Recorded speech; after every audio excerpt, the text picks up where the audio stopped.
मेरा नाम है मेहरुनिशा। आज की यह दिलचस्प कहानी आपको ज़रूर पसंद आएगी। ज़ुबैदा के 2 बेटे थे, एक रेहान, दूसरा रिजवान। ज़ुबैदा साधारण सी औरत थी, तो उसको अपनी ही तरह अपने दोनों बेटों के लिए बहू चाहिए थी। तो उसने रिश्ता लगाने वाली से बात की कि कोई सादा सी लड़की हो तो मेरे दोनों बेटों के लिए बता देना। रिश्ते वाली ने 10-12 दिन का समय मांगा और रिश्ता ढूंढने लगी। 10-12 दिन के बाद रिश्ते वाली ने 2 लड़कियों की तस्वीर ले आई, जो कि दोनों बहनें ही थी, रूबी और रूही। रेहान और रिजवान को जब फोटो दिखाई गई, दोनों को लड़कियां पसंद आ गई। रेहान बड़ा था, उसे छोटी वाली रूही पसंद आई, और जो छोटा था उसे बड़ी वाली।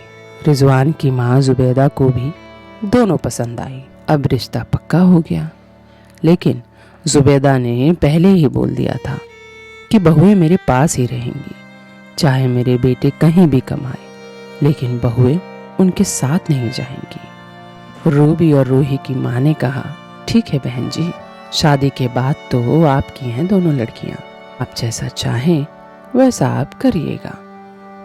ज़ुबैदा खुश हो गई, शादी की तारीख पक्की कराई। दोनों को एक ही दिन बारात लाऊंगी और यहाँ ले आऊंगी। वो दिन भी आ गया जब दोनों की शादी हो गई। अब दोनों घर आ गई थी, बड़ी छोटी बनकर, छोटी बड़ी बनकर। छोटी बड़ी बनकर बड़ी ही खुश थी। नई नई जिम्मेदारियां उठाकर बहुत ही चहक रही थी। और बड़ी वाली रूबी सारी जिम्मेदारियों से आज़ाद होकर यहाँ बड़ी ही खुश थी। बड़ा अच्छा वक्त गुजर रहा था। बड़ी वाली रूबी समझदार थी, हर बात को सोच समझकर बोलती थी। वहीं रूही छोटी थी, लेकिन बड़ी बहू थी, फिर भी वो बचकानी बातें करती। एक दिन रेहान, जो बड़ा था, रूही का शौहर, उसे बड़े शहर से नौकरी का ऑफर आया। रेहान ने तुरंत हाँ बोल दी। ऑफर अच्छा था, रूही भी खुश थी, उसे लगा वो भी जाएगी, लेकिन ज़ुबैदा ने मना कर दिया। बोली, मैं ये बात शादी से पहले ही बोल चुकी हूँ कि बेटे कहीं भी कमाएंगे, बहुएं मेरे पास ही रहेंगी। लेकिन ज़ुबैदा की ये जिद उसे भारी पड़ने वाली थी। रूही रोने लगी, कहने लगी, मुझे भी साथ जाना है। रूबी ने उसे समझाया, पहले उन्हें जाने दो, जब वो नए शहर को समझ जाएंगे तो तुम्हें भी आकर ले जाएंगे। तब तक अम्मी जान को तुम अपने जाने के लिए उन्हें मना भी लेना। अपनी बहन की बात सुनकर रूही को सब्र तो आ गया, लेकिन वो रेहान को जाता हुआ देख नहीं पाती, इसीलिए वो कमरे में रोती हुई चली गई। और रेहान बड़े शहर चला गया। फिर वहाँ पहुँचकर उसने फ़ोन किया कि मैं ठीक से पहुँच गया हूँ। रोज़ रोज़ रेहान से रूही रात भर बात करती। क्यों ना करती, आखिर शौहर है उसका। लेकिन रोज़ एक ही बात पूछती, मुझे कब बुलाओगे। रोज़ रेहान एक ही बात कहता, यहाँ सब सेट हो जाएगा तो मैं अम्मी से बात करूँगा।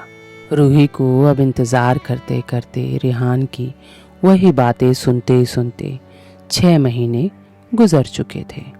अब रूही जाने की ज़िद नहीं करती, बुलाने की भी ज़िद नहीं करती। अब रेहान से भी वो कम बातें करती। अब रूही रात को अपना फ़ोन भी बंद करके सोती। जब भी रेहान फ़ोन करता तो वो हाल पूछकर अपना फ़ोन अपनी सास ज़ुबैदा को पकड़ा देती। जब उससे रेहान मोहब्बत की बातें करता तो बस हाल पूछकर फ़ोन रख देती।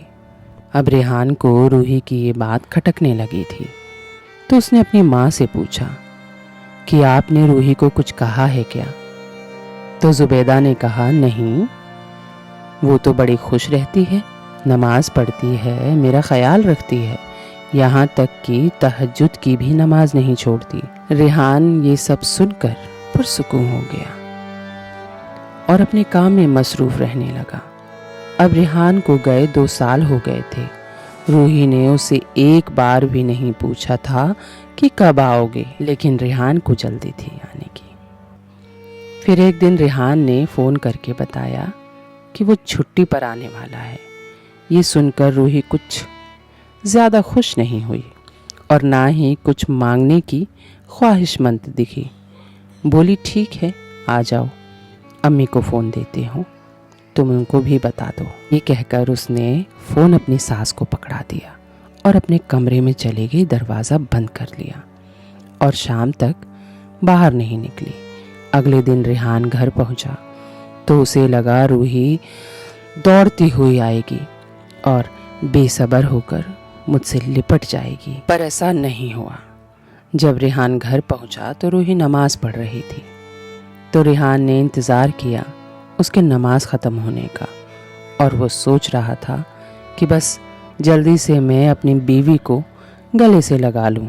जब रूही की नमाज ख़त्म हुई तो उसने रेहान को अजनबियों की तरह सलाम किया और कमरे में पानी लेने चली गई। रेहान ने सोचा, रूही अभी नाराज़ है, मैं तो इतने तोहफे लाया हूँ कि उसकी सारी नाराज़गी झटके में दूर हो जाएगी।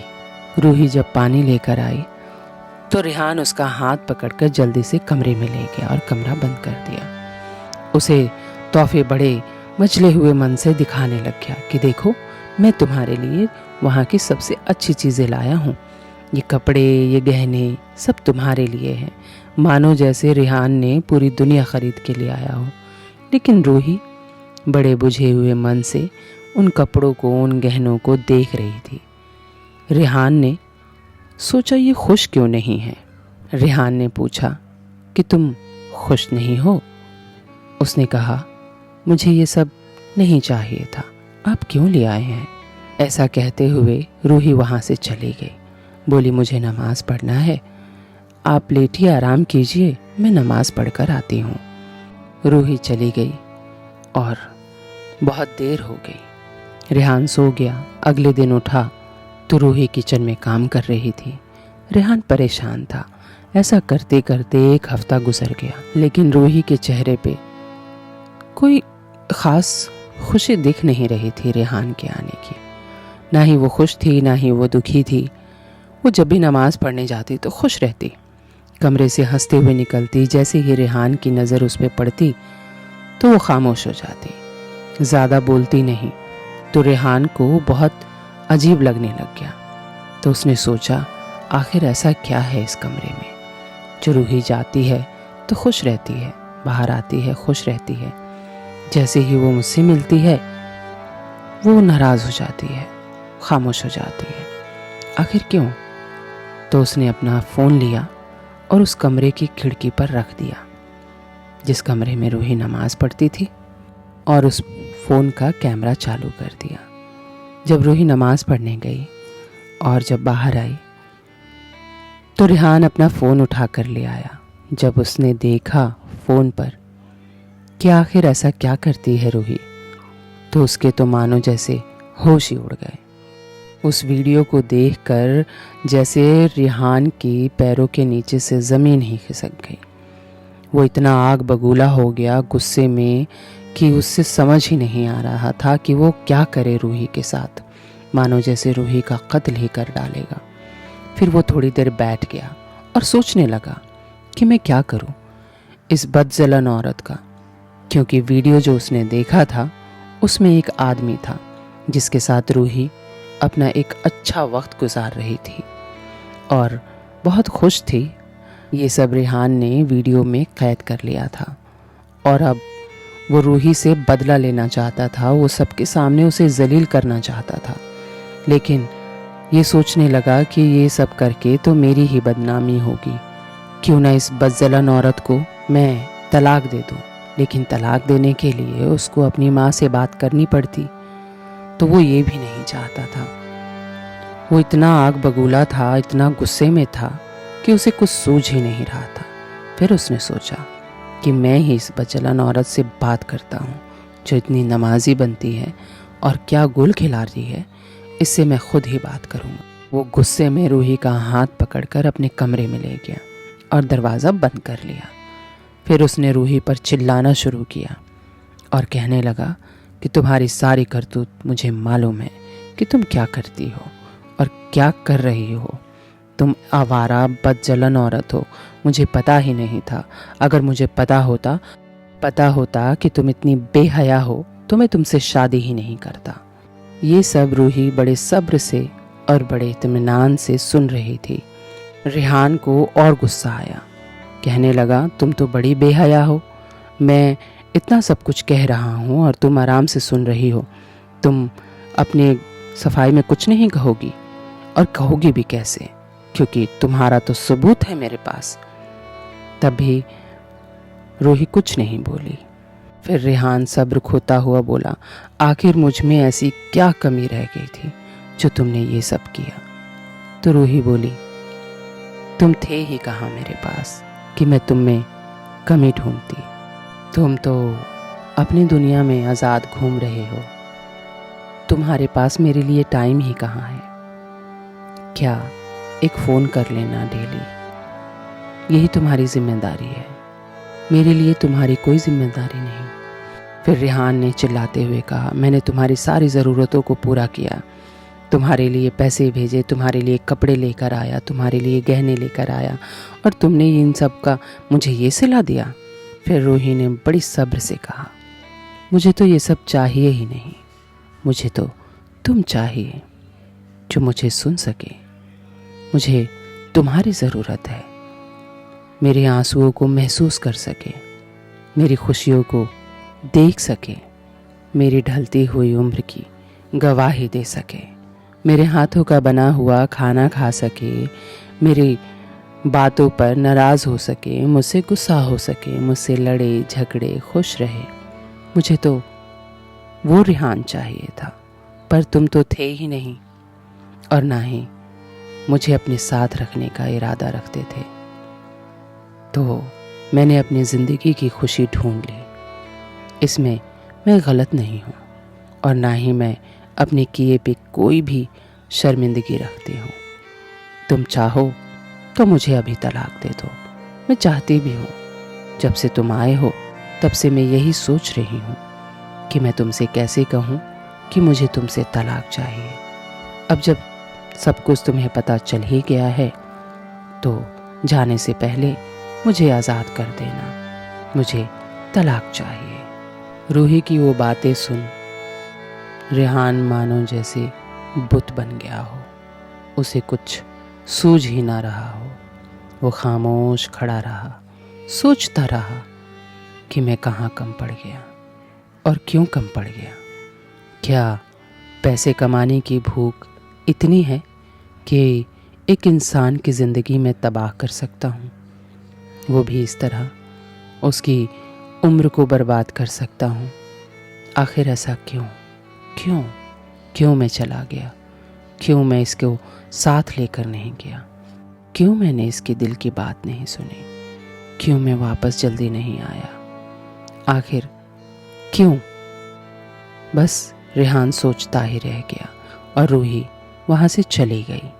एक लड़की जो अपना परिवार छोड़ के आती है सिर्फ एक इंसान के भरोसे, और वो इंसान अपने परिवार के भरोसे उसे छोड़ के चला जाता है और उसे ये उम्मीद रखता है कि हर तरह की वफा करे। कैसे? क्या वो इंसान नहीं है?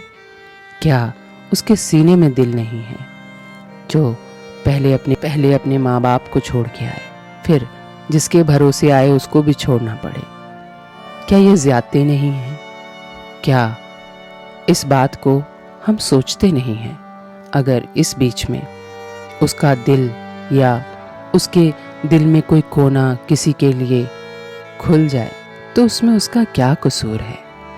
क्यों हम उसको और उसके किरदार को इतना जलील करते हैं? क्यों?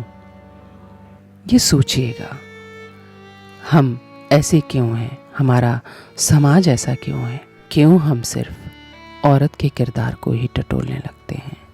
क्या हम में कमी है या हमारे समाज में कमी है?